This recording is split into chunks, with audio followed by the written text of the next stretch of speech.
So my point is that you have to do the work to make the mistakes and learn. You have to be willing to take that imperfect action if you're going to achieve your goals. There's no way around it. And let's say that you start making decisions and a few of them don't work. That is really okay. If a decision doesn't work out, then you just move on to the next thing to get closer to it eventually working. Welcome to the Fiction Writing Made Easy podcast. My name is Savannah Gilbo, and I'm here to help you write a story that works. I want to prove to you that writing a novel doesn't have to be overwhelming.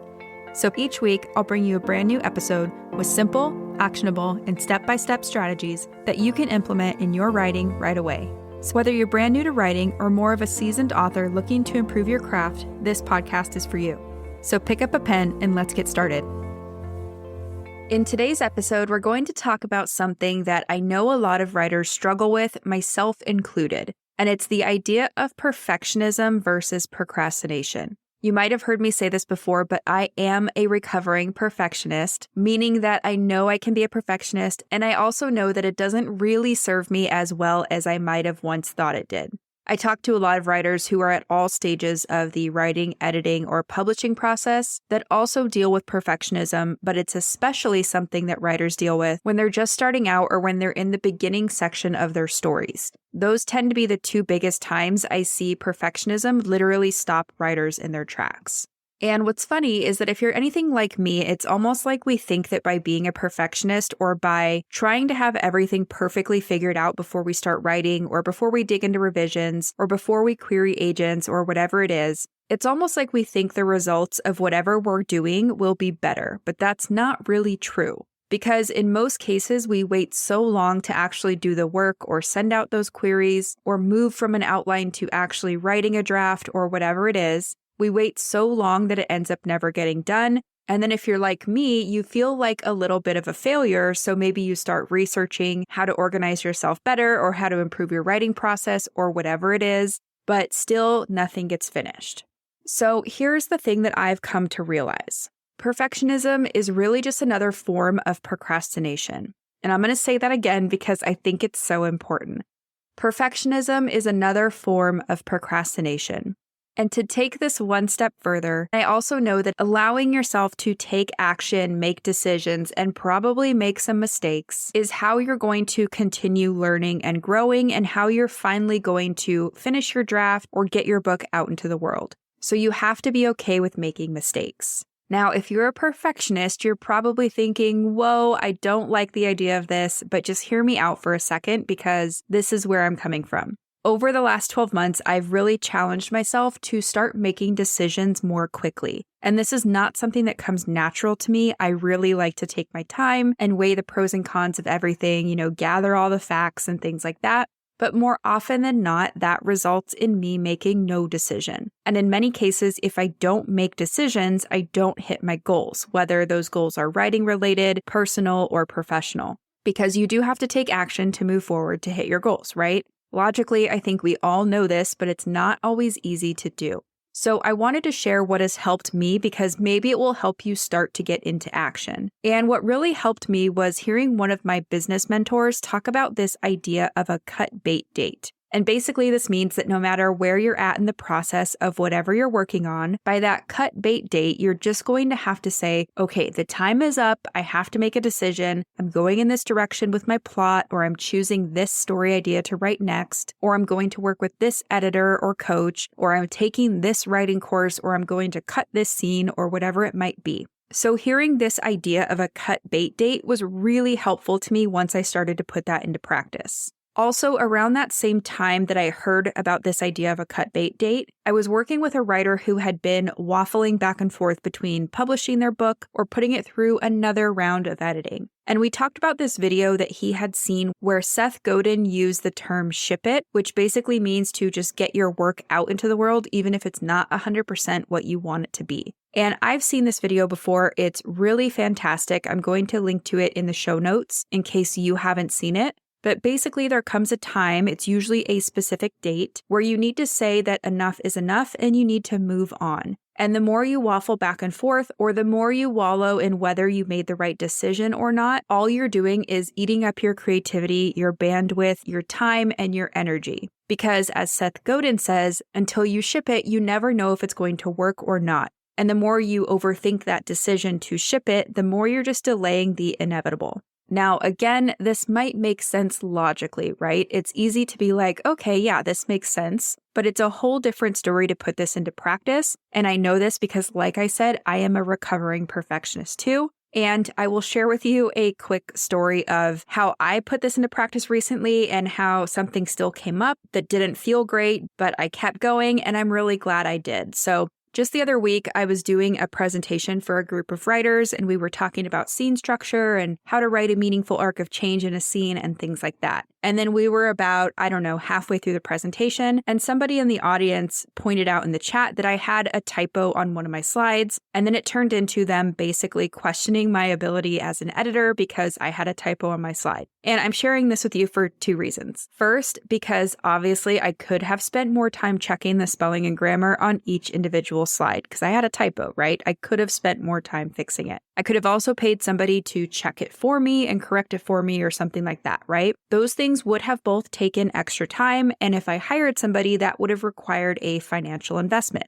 So I totally could have done that, and the perfectionist in me does wish that I had. I really wish that I had all my slides and everything I ever do. I wish it could be typo-free, and I wish it could all be perfect. But instead of getting hung up on this person's criticism or the idea that maybe I look unprofessional because I had a typo or two in my slides, I reframed it and I thought about all the other wonderful things that I was able to do because I did not spend the extra time proofreading my presentation. And look, for the record, I really did think it was good to go. I did proofread it, but we are all humans that make mistakes, right? It does happen. So let's just play with this example for a second, because let's say I had spent another hour or whatever it took to proofread my slides. Or let's say that I had sent it out to someone to help me make sure that it was 100% perfect, whatever it is. Because of that time I spent doing one of those two things, I might not have gotten a podcast episode done that week. So how would I have felt about not sharing a new episode with my wonderful listeners when I know that new episodes would definitely help them with their writing and it would definitely help get more stories out into the world? So how would I feel about not sharing a new episode because I spent my time and energy, which I only have so much of and which you only have so much of, right?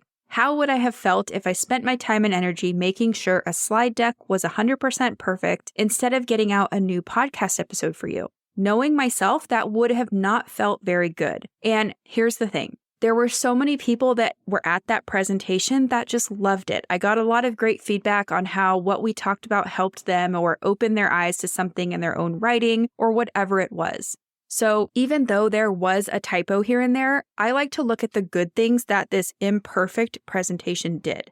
Now, I know you're probably like, okay, that's cool, but what does that have to do with me writing my own book? Well, it's kind of the same thing for you. If your outline is not perfect, that's okay. You're still making progress. If you write a first draft that's not perfect, that's okay. It was never going to be anyway, so don't put that expectation on yourself. If you publish a book that has a typo or a gap in logic or a mistake somewhere, that's okay too. I mean, have you ever read a published book from a traditional publishing house even that has a typo in it? Because I certainly have. Some of my favorite stories have mistakes in them, and I don't love them any less for having those mistakes. So my point is that you have to do the work to make the mistakes and learn. You have to be willing to take that imperfect action if you're going to achieve your goals. There's no way around it. And let's say that you start making decisions and a few of them don't work. That is really okay. If a decision doesn't work out, then you just move on to the next thing to get closer to it eventually working. So think of it this way. It's almost like you're always just troubleshooting. And I think this is a nice frame of mind to have, especially when it comes to writing a book. You're either discovering your draft as you work through it, or you're troubleshooting the ideas that you've already committed to and that maybe you've already put on the page. And when this happens, or when you make a decision that doesn't particularly work out, you can just ask yourself, what can I learn from this, or where can I grow? And I'm telling you, this one little mindset shift has been huge for me in the last 12 months. And I hope it can be the same for you. So getting back to just getting your story out there, again, I'm going to repeat what I said earlier. Until you ship it, you're never going to know if what you've written is going to work or not. And you'll never get the lessons or the feedback that you need to accomplish your goals. So you have to get it out there and you have to do the work and make the mistakes that come with doing that work, because only then will you learn and grow and actually accomplish the things you want to accomplish. So long story short, if you're trying to get something just right, or if you're trying to get it perfect, you're really just procrastinating getting it out into the world. And I know if you're like me, you probably have high standards and you want whatever you put out into the world to be really good quality. I know this and I relate to this because I struggle with it too sometimes. I talk to a lot of people who are perfectionists, and it's always funny because not many of them will admit to being a perfectionist. It's more like, no, we have high standards, right? We don't have problems with perfectionism. We just have high standards. But seriously, those high standards can sometimes be a mask for procrastination. And procrastination comes from fear. So I'm going to say that one more time. Procrastination comes from fear. You're probably feeling scared, or you're worried about what people will think of what you're doing or what you produce, or you're afraid that your story won't work and what will happen if it doesn't sell, or what if you do put it out there and people don't like it, and even worse, what will people think of you if it doesn't sell or if you get bad reviews. I mean, we've all been there in some form or another, and that's okay. It's okay that our procrastination is just fear. We are human and fear is always going to be wired into our brains, right? That's just how we are. Fear helps to keep us safe in many different situations, but if you let it get the best of you, then finishing your book and getting it out into the world is going to be very, very difficult. So that's what I'm always trying to keep in mind, whether I'm thinking about my own writing or something I put out on the podcast or in a presentation I'm giving or even something in my personal life. We all have to be willing to put things out there that aren't perfect. They can be good or they can even be really good. Don't get me wrong. They don't have to be terrible,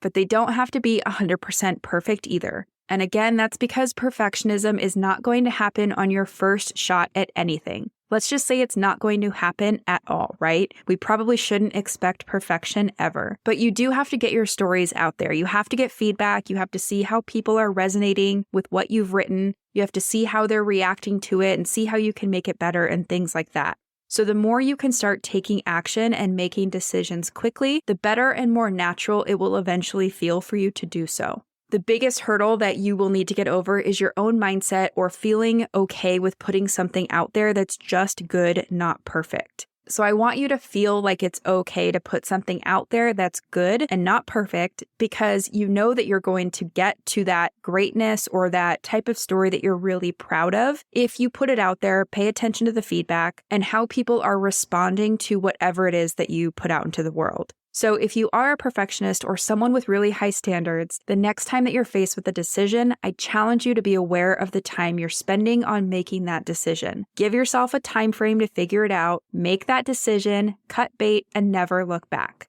So that's it for today's episode. I really hope that some of this hit home with you, especially if you're struggling with perfectionism or procrastination, and maybe if you've never thought that the two are linked before. I hope something in this episode will unlock things for you. So let me know, come find me on Instagram or leave a review for this podcast and let me know if something in today's episode resonated. I read all of the reviews and I love hearing which episodes resonate the most. So let me know. And hey, if you're having trouble getting started with your writing, I have a free resource for you that I just updated. It's called the Story Starter Kit, and it's a workbook that has 5 questions that will help you figure out the foundational elements of the story you want to tell. So if you are having trouble and if you're stuck at that starting line, go get the starter kit. You can download it at savannahgilbo.com/starter kit. So one more time, that's savannahgilbo.com/starter kit. I will put the link in the show notes for easy access as well. So that's it for today's show. As always, I want to thank you so much for tuning in and showing your support. If you want to check out any of the links I mentioned in this episode, you can find them over at savannahgilbo.com/podcast. And if you haven't done so already, make sure you subscribe to the show because there's going to be another brand new episode coming out next week. If you're an Apple user, I'd really appreciate it if you took a few seconds to leave a quick rating and review. Your ratings and reviews tell iTunes that this is a podcast that's worth listening to. And in turn, that helps this show get in front of more fiction writers just like you. So that's it for today's show. I'll be back next week with a brand new episode. Until then, happy writing.